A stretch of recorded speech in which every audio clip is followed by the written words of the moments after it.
Hello, welcome to another Touchy Gooners podcast. It's your boy Dan Koogs on hosting duty today. With me today we got Seun. How you doing? All good, man. What's going on? And a special guest, friend of the pod. I should probably stop calling you a guest now. You're pretty much a regular these days. But from the Athletic, we've got Art the Roche. How you doing, man? I'm good. Thanks for having me again. It's an honor. Yeah. Hopefully, the listeners have a good time, and looking forward to it. Yeah. We've not spoken to you in a little bit, so it'll be good to hear your evaluation of this season so far. I think it's been a bit of a topsy turvy one. I think everyone is eagerly anticipating getting stuck into that Amazon documentary because Arsenal have given them plenty of content so far. So hopefully the rest of the season is less tumultuous, but we'll see. But before we get into the main podcast, just some early housekeeping. If you're not already, make sure you follow at Touchy Gooners on Twitter. Make sure you're following the main account as well, Touchline Fracas. Make sure you're following Touchline Fracas on Instagram as well. We've been doing some lives. We've been releasing some podcast clips up there already. And if you are watching live, make sure you drop a comment or a question and like the video, man. But so we're sort of halfway through the season. It's kind of like a natural halfway point, this winter break.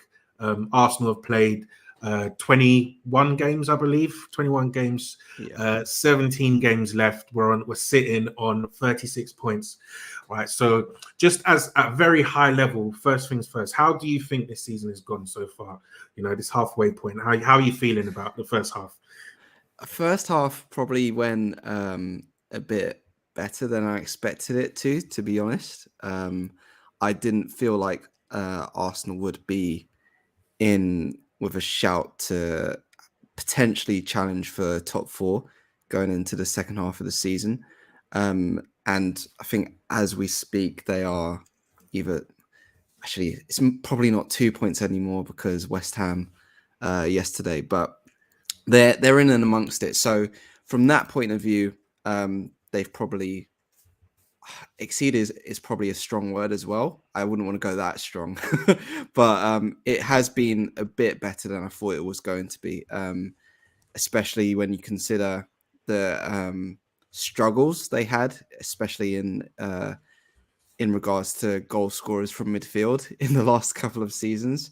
That's been probably the driving force for them this year. So in that aspect, it's been good. But then, of course, there have been areas where you still want to see some improvement. And I guess the prime example for that is the striker position, which is still a mess after, 6 months into the season or something like that. So, yeah, as you said, it's been topsy-turvy, but probably in a decent position to be somewhat hopeful going into the second half of the campaign. Yeah, because I guess before a ball was kicked, how where did you see Arsenal finishing? Based on the summer business and how we started the season after those those 3 games where we took 3 L's straight off the bat. So where did you see us finishing? So yeah, my predictions before the season started was 5th or 6th. I thought that would be not just realistic, but necessary after last season. Minimum requirement for me was Europa League football, not Conference League, because we know what that competition is. And I think, minimum requirement for me was Europa League and see where we can work from there. I do think it's obviously interesting to see how maybe certain people's expectations have changed because of where Arsenal find themselves now. But I think as we stand, I probably think Arsenal, and this is just my opinion, I don't think they have quite enough to get 4th. I think they'd probably finish 5th, in my opinion. But hopefully I get proven wrong. But that's just just me. I don't feel like they've got enough depth up front or in midfield to challenge, say, West Ham properly or Manchester United properly. Mm. So are those two teams your favourites then to finish in that fourth spot? Yeah, I don't want to mention the other team. Okay. But yeah, those two I think are going to be the main guys fighting it out with Arsenal. Mhm. I know that team have a decent manager now. But yeah, I just feel like when it comes down to it, United are a team who are frustrating because they can play terribly and somehow still pick up at least a point. And yeah, I guess they'd probably be the ones I feel that are most likely to challenge Arsenal to the wire for that spot. Mm. Yeah, fair play, man. Fair play. Because I think, yeah, it's very fair. Those preseason predictions, because I think without one game, without Europe and playing one game a week, I think anything, sort of lower than sixth would have been pretty poor. Yeah. Regardless of sort of how you would evaluate the summer business, because I, for one, will just put my hands up and say I wasn't rating that summer window too highly. I thought there was a couple good signings in there. I think Ben White and Erdegaard were, I think, respectable Premier League standard players that you would say, yeah, they're people who I think can step in and be upgrades on who we had playing there last season. And then the rest of the business, Tomiyasu, didn't really know too much about him. Nuno Tavares likewise, and Lokonga the same. So when you're looking at it that way, and Ramsdale, I would say I definitely wouldn't have been spending £30 million on Aaron Ramsdale either. So coming into the season, I think most of those signings have done quite well when they've been asked to step into the team. I think Ben White is having a good season. He's basically put himself in contention, I think, to go to that World Cup when previously he would probably been further down in the pecking order.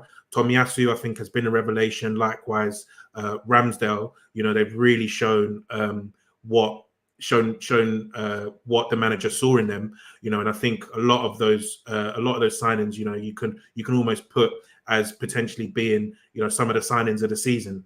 I think Erdegaard, he did have a slow start, but in the past couple of months, he's really, really shown exactly, what we were expecting from him. He's right up there in terms of chance creation, right up there in terms of progressing play, and he's chipped in with some goals here and there as well. I think he's on 4 goals for the season in terms of the league. So you can't really ask for too much more. So do you think? So this is my question to you, Seun, as well. Do you think it's right now that people are putting this top 4 expectation on the team, given what expectations might have been at the start of the season? Oh, you're on mute.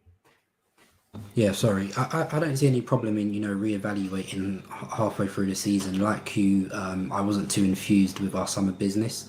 Happy to say, a lot of them have proved me wrong. So I'm happy about that. I'd probably grade it overall if I was to evaluate at the moment as C. Obviously, we've got 17 games left now, so that grade could either lift or decrease depending on how we finish. So I didn't expect us to be in this position, I'll be totally honest, at the start of the season. But now being here, I was a little bit disappointed we didn't do much in January to try and strengthen that position. Do you know what I mean? So, just to give us a boost, if you think back to previous Januaries, we signed guys like Reyes, Arshavin, Aubameyang himself. Do you know what I mean? Just a bit more quality. And I think overall, to Art's point, that's probably where I'm worried at the moment. I look at, even though United have been a shambles this season, still, at any point they could just put a run together. They have the quality, and they've had a lot of problems. So hopefully that continues. And West Ham, we've all been waiting for the wheels to fall off, but it doesn't seem to fall off at the moment. They do have Europe, so that might be, they're going to have to juggle that Thursday, Sunday schedule for the rest of the season. And I think, if they probably had key injuries to like a Rice or an Antonio, they might struggle in terms of that level of depth. So there is a chance for us here. We've got clarity pretty much of our position, only 17 cup finals, 1 game a week. I don't think we're going to be seeing much rotation from now to the rest of the season. And I think, Art's point about, Saka, Martinelli, ESR, Odegaard, they've all really picked up the slack this season. But I feel now going into the second half of the season, we need more from the senior players, particularly Lacazette, Xhaka, Partey, that centre midfield duo as well. I think Arteta's pinned his hopes on that axis, and they need to, one, stay on the pitch, both of them, be consistent in terms of their performances, and give a platform for, the attacking midfielders to support the striker. So yeah, I'm not. I don't know. I'm just not too confident at the moment, just because I feel like other teams have more quality than us, and I feel Conte at Spurs in the same position with 1 game a week, and he's strengthened the team as well. I think that's a worry for me going forward.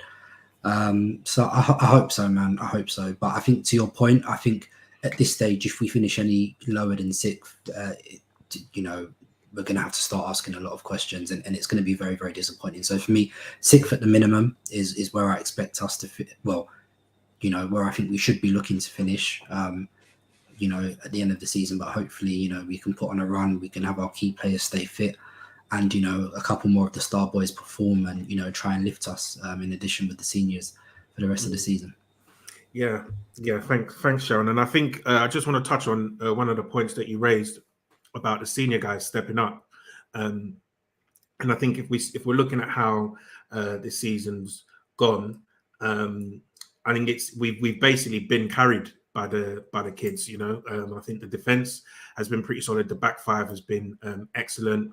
And that's regardless of who's really played at left back. I think Tavares, when he stepped in, was very impressive and allowed us to build on some good wins, especially in that against Aston Villa and Leicester. I think he was quite impactful in how we were able to attack in those games. And then Tierney, after he came back into the team, he's put up some numbers, and that competition seemed to give him the boost that he needed. And you're looking at, who's sort of been the weaker performers in the team. It is your, Xhaka, Partey, and, the strikers in Aubameyang and Lacazette, because, Smith Rowe, he's just come in and done an absolute madness that no one's expecting him to do, on 8 goals already, and a lot of them off the bench as well. Saka, he's got 10 goal contributions this season already, just in the league.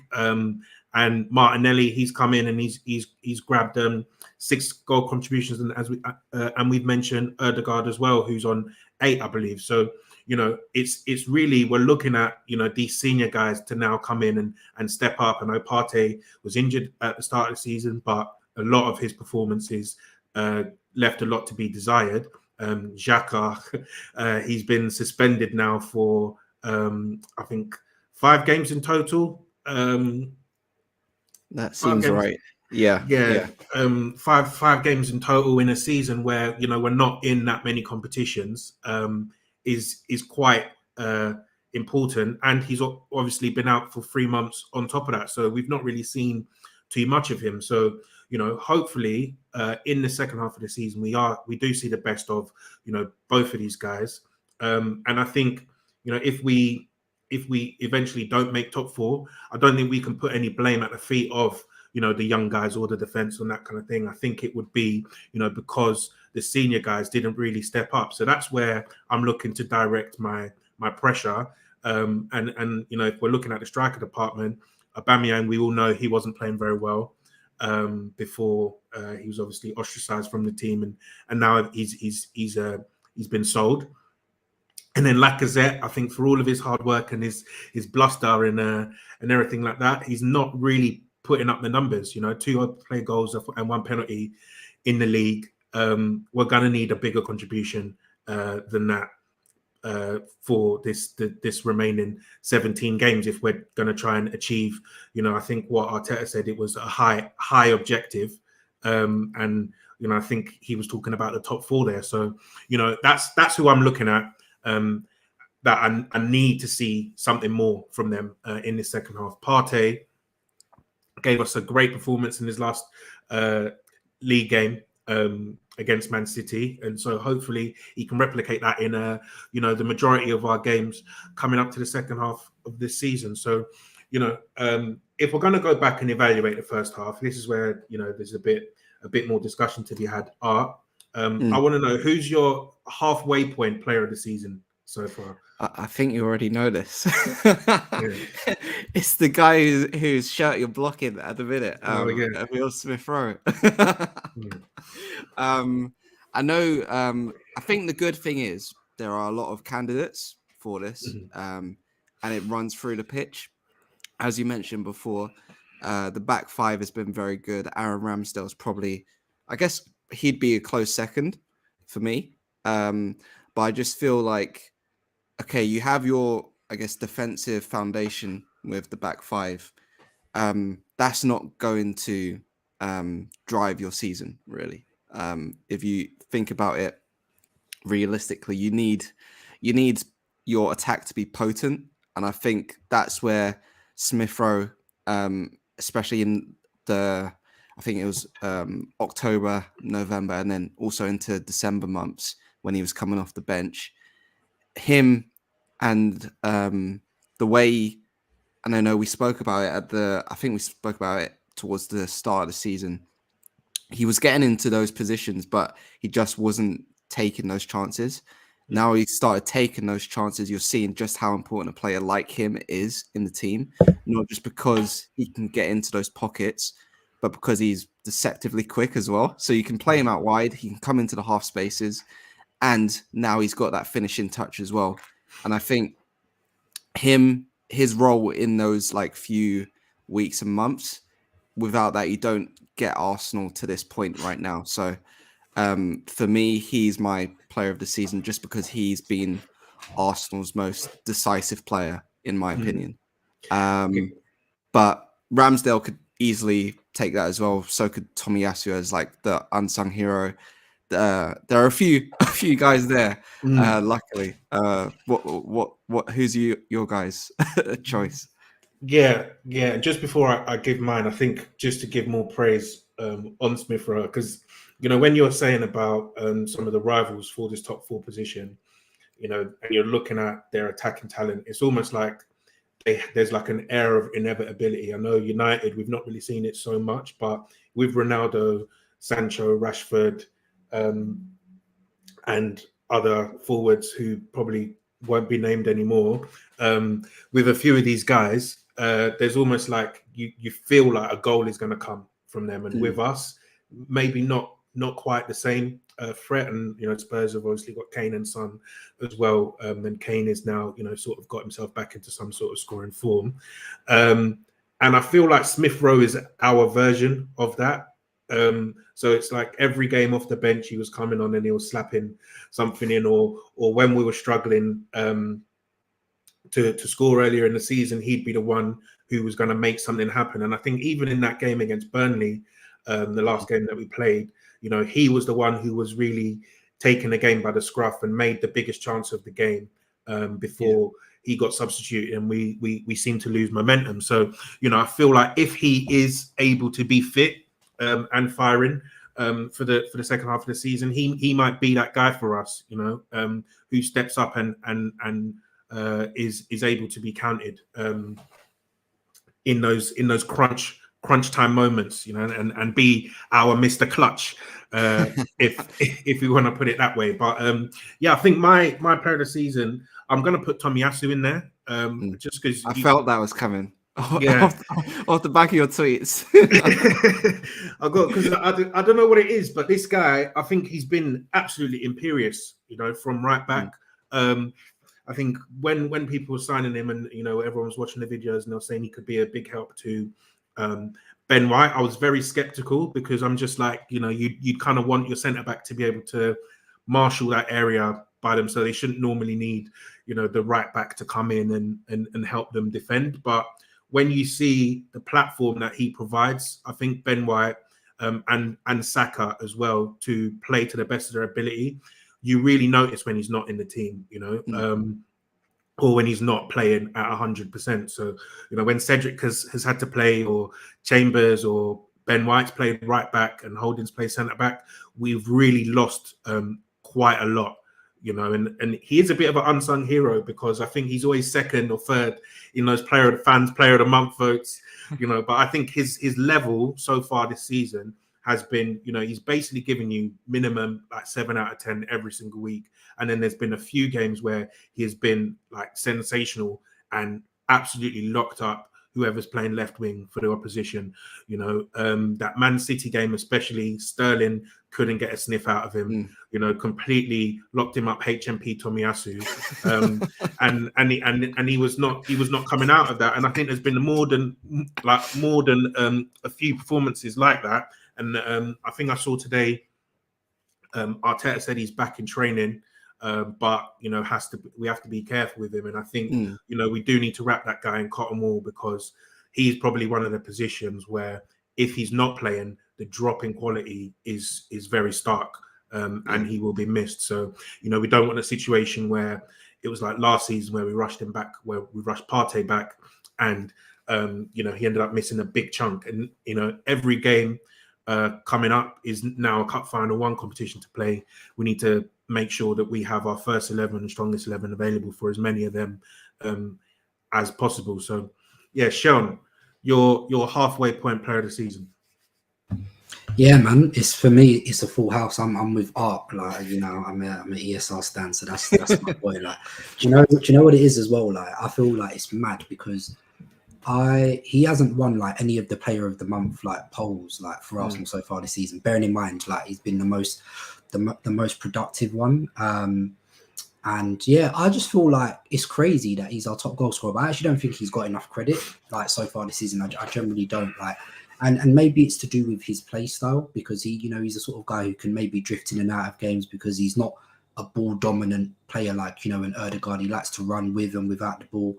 I've got a point after this. Sorry. Oh, okay. Yeah. No problem. Come back in. So yeah, he is. I people like to make the Ramsey comparison. I think stylistically they're different players. Although what they do have in common is that they both have that knack of picking up the right places. Popping up in the right places at the right time. So when ESR did start scoring, it wasn't really a surprise, because even when he wasn't scoring, he was getting into a lot of promising positions.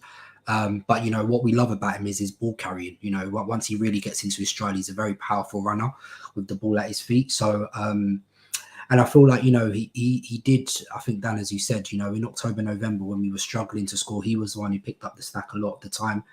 And he did eventually drop out of the team, and I think people thought like he would have been dropped. Obviously, Arteta said he'd been struggling with a groin injury, so it was just important to manage him correctly. And I'm hoping with him, Saka, Martinelli all having almost 3 weeks off now, these guys are fresh and rejuvenated for the second half of the season. So it'd be great to see him get well over double figures and continue the trajectory he's been on. So yeah, my player of the season, and I'd put probably Tomiyasu or Ramsdale a close second as well. Yeah. Just the point that I had with Smith Rowe, and it's going to turn into 2 points now, I think. But the first one was, I don't think people understand, like with him especially. I'm not sure what players would be good to like compare, but he's someone who is in the way I've kind of rationalized it is he's a low volume, high efficiency kind of player. So he's not someone who's gonna be on the ball all the time, but when he is on the ball, he is going to make something happen, and that's what I like so much about him. And I think that's when you see like all the FB ref bars and stuff, you won't see him like he'll probably have a lot of red bars, but it's not something that's a detriment to his game. It's just his output is coming out in a different way, and I don't think people, especially when you see like the player wars on Twitter and stuff, I don't think people understand that. And then also to the point about the groin injury, I remember saying in I think it was around November, him and Saka need to be rested, and people were saying it's one game a week, it doesn't matter. But you see, these guys are 20, 21 years old. You can't just put all your hopes on them. You need to spread it out a bit more.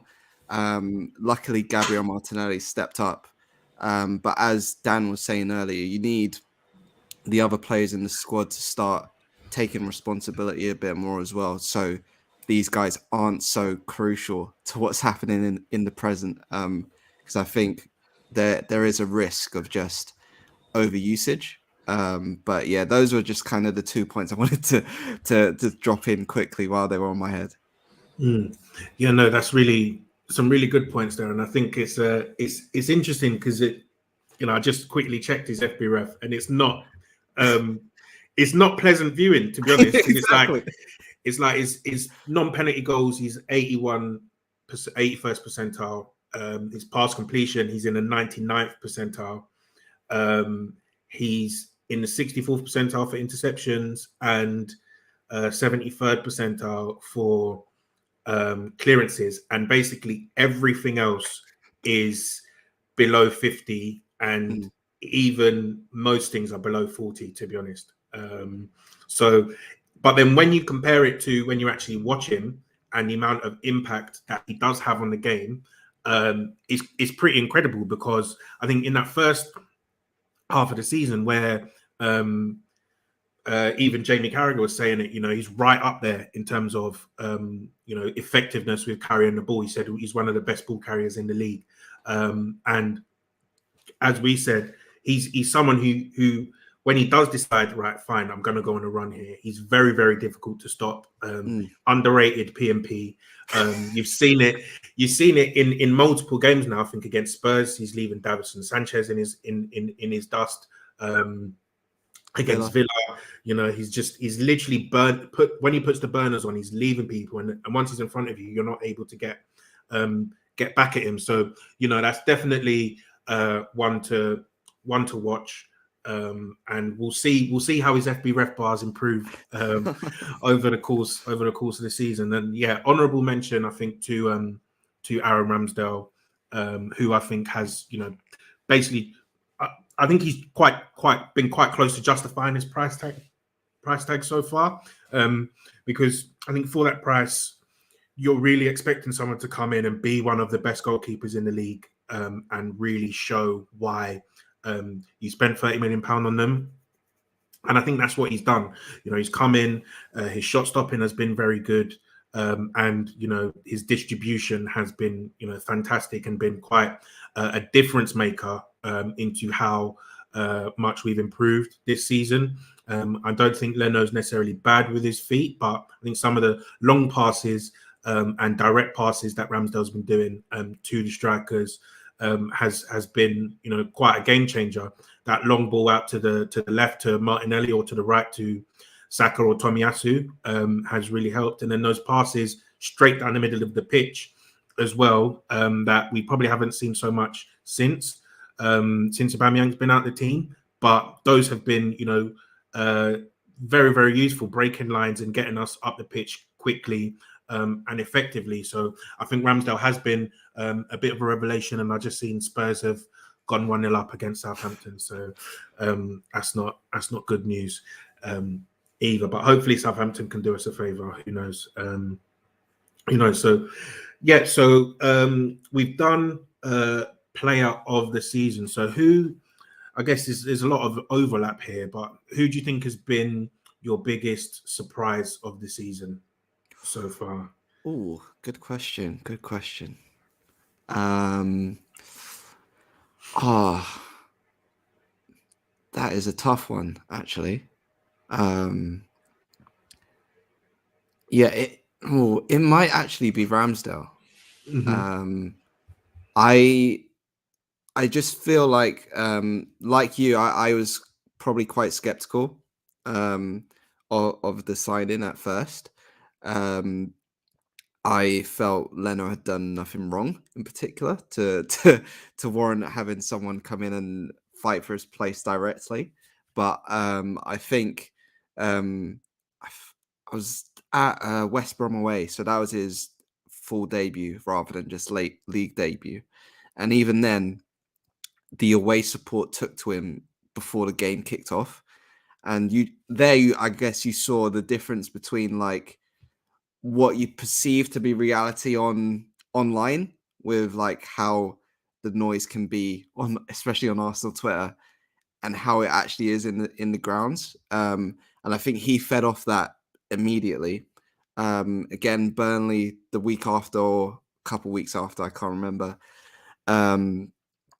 You just saw he stood up to the test, and then as you mentioned, Dan, his distribution has been sensational. What's I think been even better about his distribution is that he knows what pass he's going to make 5 seconds before he's even made it, and I think that's really just elevated Arsenal from a team where they're almost doing an imitation of playing out of the back with Leno to actually being able to do it to a competent level on a consistent basis with short passes into Ben White, clipped balls out to the fullbacks, and then, as you mentioned, the long balls through the middle or out wide. And I think that variation has helped Arsenal a lot this season. So I think he'd probably be my biggest surprise, if not him, Tomiyasu, because I didn't actually know a lot about Tomiyasu before he signed. Fair play. That's a good shout. I can't disagree with too much there. And Sean, how about you? Yes, it's very hard to disagree with either of those two shouts. I think I'd be more tempted to plump for Ramsdale as well, just because my overall opinion, and it wasn't nice, it wasn't kind, based on what I had seen at Bournemouth and Sheffield United, I was very, very against the signing. But hey, listen, we're all ready to eat humble pie, so more than happy with what I've seen, and whoever scouted his distribution, fair play to them. That's a real thumbs up and props for the coaching staff. And yeah, Tomiyasu, I guess I didn't have really any expectations either way because I'd never seen him. So if he had disappointed me, I probably wouldn't have been that upset because I didn't know much about him. But yeah, he's surprised me in how strong he is in duels. He mops up everything in the air. Very tight defender, doesn't give his marker an inch of space. So I think he's been great, and I still think there's actually probably a bit more to come from him. I like the fact that he's ambidextrous. He's comfortable either side, and I think obviously the way Arteta uses him, he tucks in as a third centre back or a third centre mid sometimes as well. So it gives us different options in build up. Sometimes it would be nice maybe if he overlaps Saka a bit more, and he gives Saka the option to come inside, but. Overall, what he's done and what he's contributed has been great. So yeah, long may it continue on that front. Yeah, I love that, and it's just gone 1-1. Nice. Broha has stepped up and equalised. So I'm gonna just keep updating you guys. So it's on in the background. So hopefully this ends in a good way for Arsenal. But yeah, guys, you have some great picks there. I'm gonna go with something left field, just because we've spoken about a lot of these guys quite a bit so far. So something left field, I'm going to go Nuno Tavares. Has surprised me quite a bit. So we saw him very, very briefly last season when we played Benfica in Europa League, and I don't think anyone really made any notes about him in particular, or any of their players, to be quite honest. I know a lot of people were watching that Darwin Núñez last season, but I'm not sure that he really pulled up trees against us either. But yeah, we signed him, and there was a little bit of furor from their fans, giving him, waving him off. They weren't too sad to see him leave. I don't think not anything to do with his footballing ability, but maybe some of his attitude issues or something like that. And I don't think people are expecting too much from him, but I think he has been sort of a breath of fresh air in some of the games that he has played, with his ability to come inside and give us a bit more of a varied style of fullback play when he's come in. I think he's been able to add something very different to Tierney, who is very straight line, go on the outside, overlap, get crosses in. you're kind of like your old school but very, very effective fullback, getting up and down. And I think Tavares, he's come in and he's added some variety to that play. He's coming inside, he's dribbling with it, he's beating players. I think that there was one run against Leicester when he started back in left back position, ended up right wing position, and he's not afraid to have a shot either. So I think he has been probably a bit better. He seems to have a few strings to his bow. I think German Dan has likened him to, and this is him not saying he's as good as, but he's likened him to Alphonso Davies, just in terms of playing style and the things that he can do on the football pitch. So I think that we have got some potential there so seeing how he develops. He does have a great base of attributes to work with. So he's been a bit of a surprise to me. But yes, obviously, I think Ramsdale, Tomiyasu have been, big surprises in terms of how good and how effective they have been. And then I think Smith Rowe probably gets another honourable mention, just in terms of the sheer numbers that he has been putting up, and ability to score goals. So, right, next category, Seun, I'll start with you here. Who has been the most disappointing player for you this season? So it's not all going to be positive. Yeah, this was probably the guy that's gone to Barca now. But if I can't choose him, I'm gonna say, I'm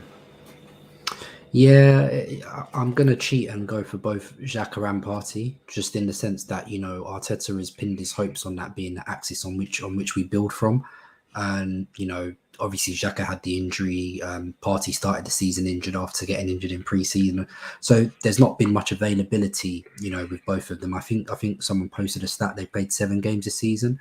We won 5, drawn 1, and lost 1. So bearing in mind how much trust and faith Arteta places in that, we need to see, hopefully, they can have that consistent run of games from now to the end of the season, and they can show why, Arteta is so heavily invested in it. Because if you look at, the whole exterior of the team, and, even at the back line, everywhere is young. That is pretty much the only area of the pitch that is really heavily experienced. You've got 2 28, 29-year-olds, who are supposed to be providing the backbone in terms of defensive solidity, but in also, ball circulation and ball progression up the pitch. So we haven't seen it as much as we would have liked to. I think, we saw promising signs against City on New Year's Day with it, in terms of how they operated in tandem. So if they can reach anywhere near that level, even if they don't reach that level, but if they give a solid 7 out of 10 each week, it gives us, a good platform to build from, and hopefully have a decent end to the season. So for me, I've been disappointed in them both,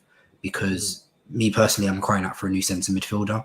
But if we don't get it, these two guys need to perform. They need to give us the basis. I've always said, I think central midfield is the most important area of the team. It's the backbone. It's where you start and stop, essentially. So they need to bring me more. They need to rise it. I need both of them to be on it from now to the end of the season.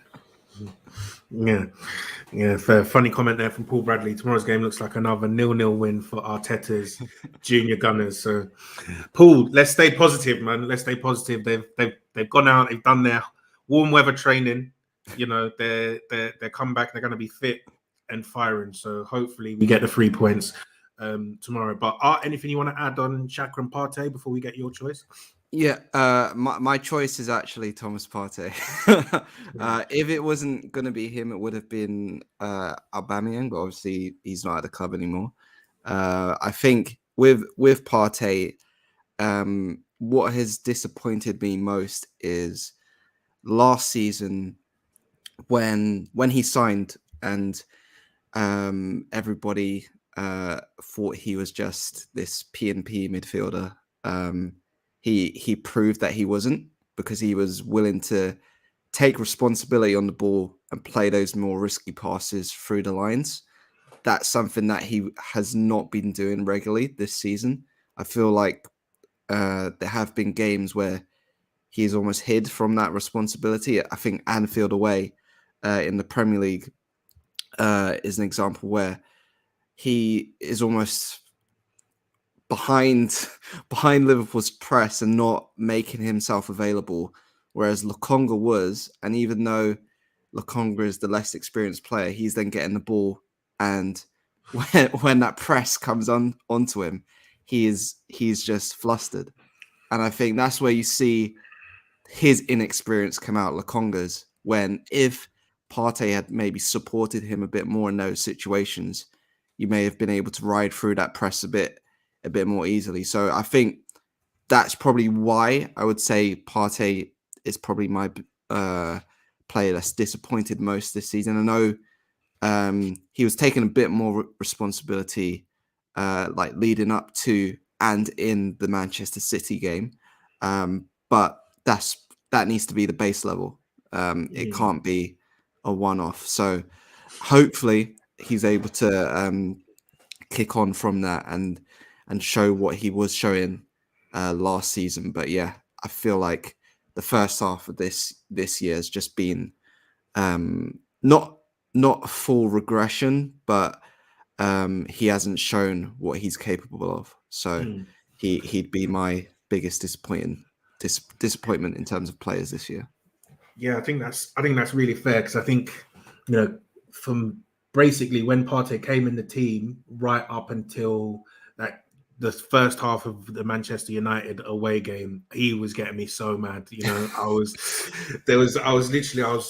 watching him and I was like, and the thing is, I think the real disappointment was that he was making very basic errors. Like it was sloppy pass, like passing it off to the sideboards, trying random dribbles in the middle of the pitch and getting dispossessed, and that kind of thing. And it was really annoying me because, we are a young team and he is, at 28, almost like an elder statesman. And maybe it's not his personality to be a leader. Like at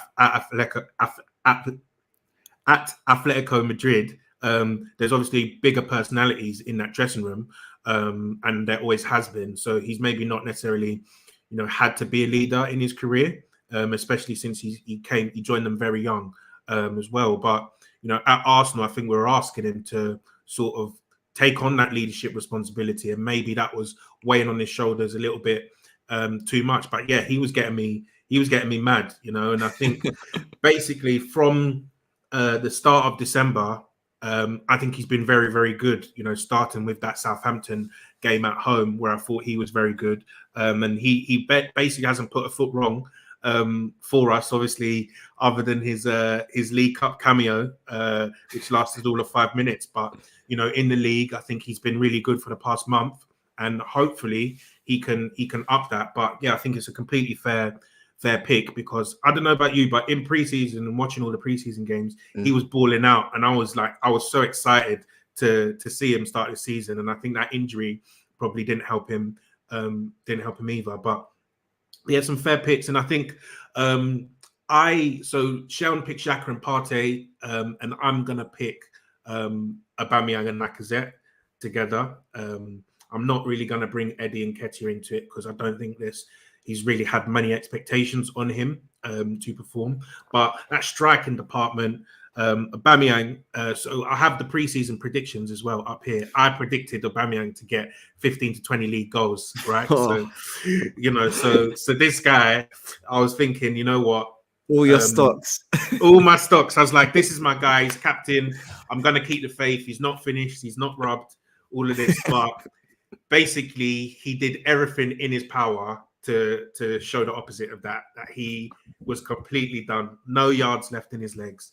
Not able to finish. And then, obviously that incident coming late, etc. We only know what's been reported. Maybe you might know a bit more than me, but he's not played our last 10 games. And then, Lacazette has stepped up to be the starting number 9. And for me, I do understand, and I think I do understand why he does get some compliments, and I think he definitely does have an impact on, how those youngsters are able to play when he's there.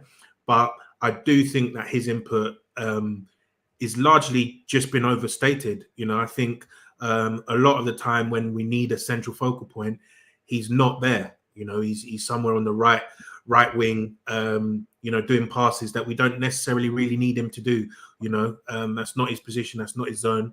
And I think he we said that Partey hides a little bit in midfield. I feel like Lacazette hides a little bit up front personally and that might be physical limitations that he has now. He's not able to necessarily be as mobile as he was earlier in his career, but for me, he's not really been offering enough. And I think the things that he is offering, some of the link up and winning fouls and being physical with the strikers, I'm not sure that outweighs what else we could be getting from a number 9. So he has disappointed me a bit, because I think even because the thing is, people talk about him like he's an old man, but he's only 30 years old.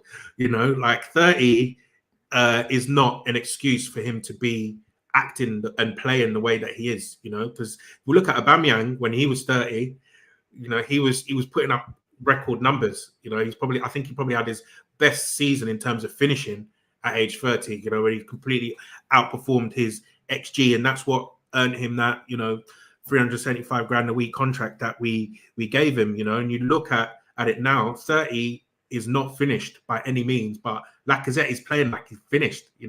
He's playing like a 36-year-old elder statesman, and I'm not sure that's right, really. So I think both of them, they definitely have blood on their hands for some of our results this season. I don't know if you guys want to add anything to that. With Laka, I feel similar frustrations. So at the Emirates, the press box is so where I sit in the press box is kind of near the halfway line, and a lot of the times Arsenal may win the ball back, and someone picks their head up, and Lacazette is in the center circle, and like I the Liverpool game, for instance, the Carabao Cup.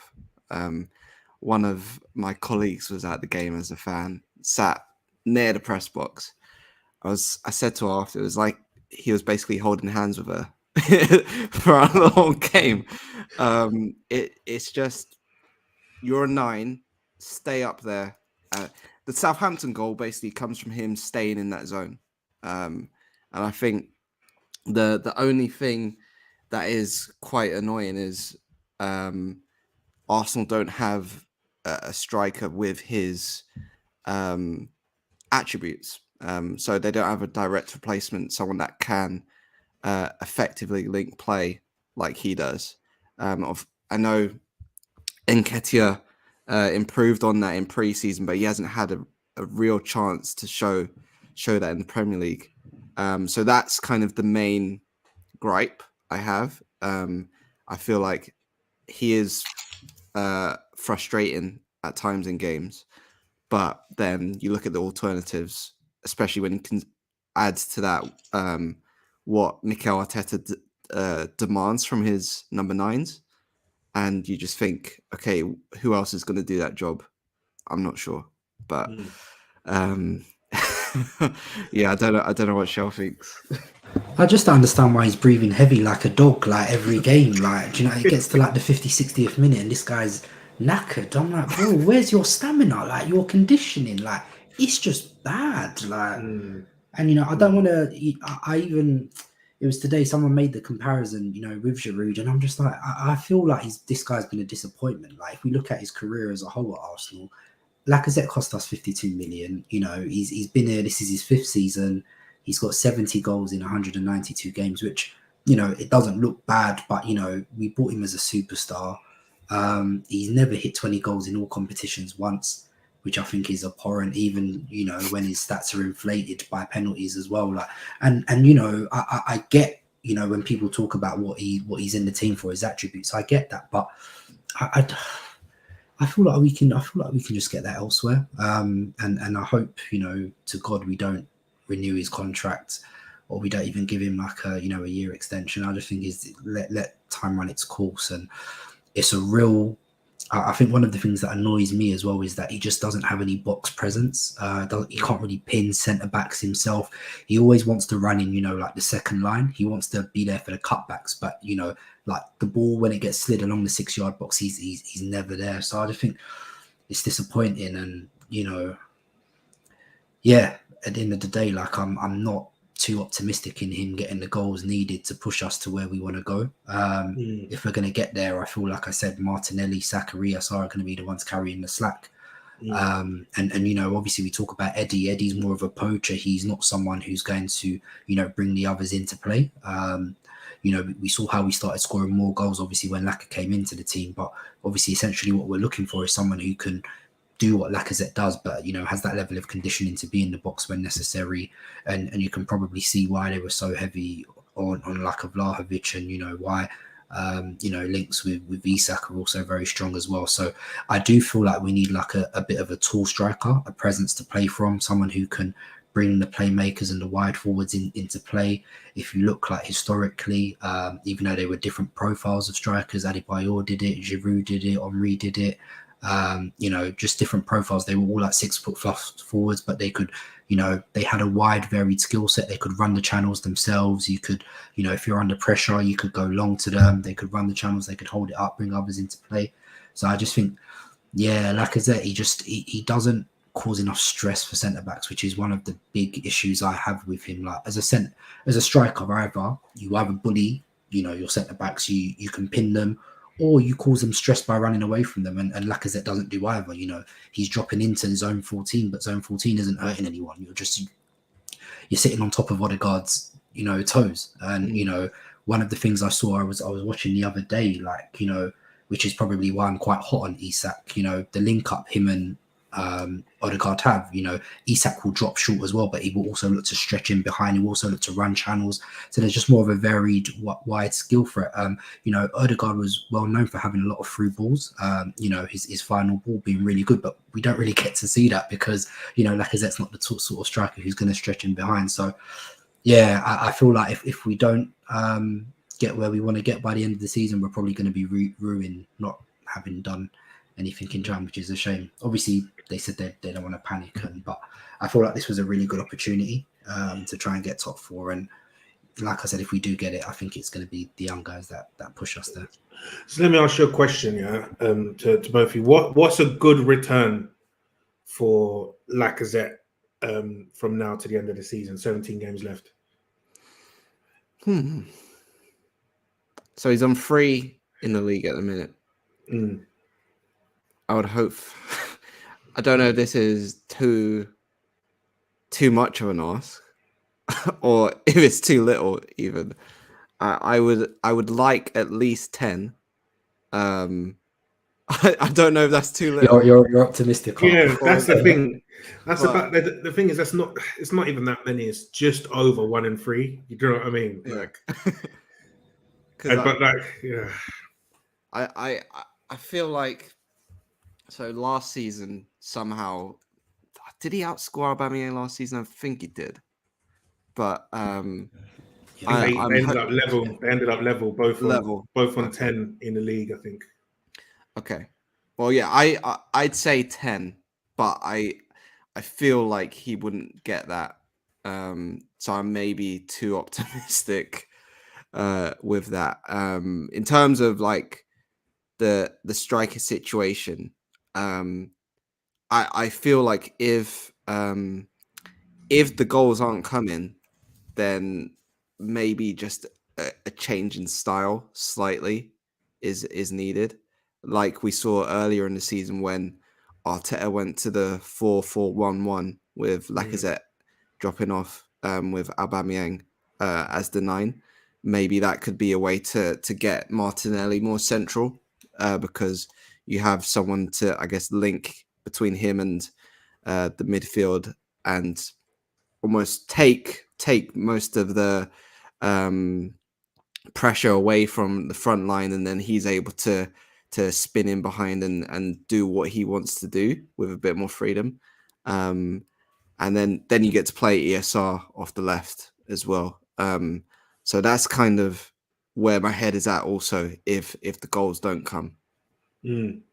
Yeah, because I think what I was even thinking is I know it would be a very, very, very young front line without Lacazette, but if he's not doing the business and we're struggling to score, I wouldn't be averse to chucking Martinelli up there, and I guess it's a question as well. That'd be good to hear your thoughts on, because you're a bit of a tactico, yourself, Art, with those FM saves and whatnot. Yeah. So I what haven't what do played it in a while. what do you think about Pepe? Pepe has a possibility up front from David Ade. Yeah, I've seen this kind of, I guess, topic you'd call it over the past couple of weeks. Although it's an option, I don't see it as that realistic. I know people bring up the fact that he played there under Marcelo Bielsa at Leeds. Not Leeds, sorry, Lille. And I've brought that up before. But then I looked back over it last week, and obviously that was the 17-18 season. So what, 4.5 years ago, first half of the campaign. And even when he's playing as the striker, he tends to drift out wide. He doesn't tend to stay central. And that's something, I guess, that shows I wouldn't call it indiscipline, but just that he prefers to be out wide. And even when I was doing a bit more research, I saw he did an interview with BT Sport when he signed for Arsenal. It's on YouTube. And the interviewer asked him about his positions and stuff. And he said that Bielsa tried him up front, but he wasn't. I think that they probably used too direct a translation, because he said, I wasn't determined to play up front, but I think he more meant he just wasn't as eager to play up front because he wouldn't have the chance to run at defenders and play his more natural game, which we know is he is very good when he has space to run into. So yeah, I wouldn't play. I don't think it's realistic that he would play up front. I could be wrong, but I think the one good thing is last year is proof that he can still have a decent second half of the season, and he can be a threat both off the right and off the left. And I think he will be important as well, because I think if we think back to some of the games last season, he was able to have some impact off the bench. Sheffield United very early in the season, I think West Ham, he got that final assist for the equaliser. There's been a few games, where he has had, I think Spurs as well last year when he came off the bench and set up the penalty for Lacazette. So, I think keeping him happy and keeping him involved in the team will only be good for us, because he is one of the few who does have the ability to finish chances. So, and I think back to this Burnley game, that if he was available off the bench, that might have been someone that could have been useful, especially given how much of the ball Saka was getting towards the end of that game. So I think Pepe will be one to watch, and if he's able to contribute something like 4 or 5 goals in this last 17 games, that will only be good. Add that to Laka's 7. Yeah. So yeah. So we're an hour in, or 58 minutes in, and let's just quickly finally go onto this Wolves match, because obviously they are playing very well this season. They're 8th, I believe, and only a couple points behind us. So if they win, I think there is an opportunity for them to leapfrog us in the table. They keep a lot of clean sheets, but they don't score that many goals. So what do you think is going to be what do you think are going to be the key matchups, and where do you think this game will be won and lost? I think midfield is essential. Granit Xhaka and Thomas Partey have to move the ball quickly, like they were doing in December and against Manchester City in that first half. They just need to be sharp, and I think once you get that Wolves team moving and having them make decisions they don't want to make, that's when you're going to have fun with Smith Rowe, Saka, or Martinelli out wide. We all know that Arsenal like to attack those wide areas. So that's, I feel like, before you can get there, you need to be snappy in those lower central areas. So that's kind of where I'm looking for Arsenal to set the tone, and then go from there, because we know what Ben White can do. We know what Kieran Tierney can do. You just need those two guys in midfield to set the tone. And then I say this, I hope that's when you get a bit more free flowing football, rather than it becoming a bit too slow and structured, as we've seen when Arsenal do get are faced with those low blocks. Yeah, fair play. So, Sean, what do you make of Wolves? Because you've been nervous this week, to say the least, about this game. You've been saying that 3 weeks your stress levels have come down, this, that, and the other. So, is it going to be high blood pressure again tomorrow? It's always high blood pressure when you're watching Arsenal, man. I've enjoyed the last 3 weeks of just peace, and yeah, like, we owe Wolves because they took 6 points off us last season, and we sort of shot ourselves in the foot in both games. Especially remember the away game with David Luiz, and Wolves aren't. It's weird because they're a very solid, well-structured team, but they don't have a lot of pace, I don't think, apart from maybe the wide areas. But now Adama's gone, so they're probably going to be relying on like Podence, Trincao.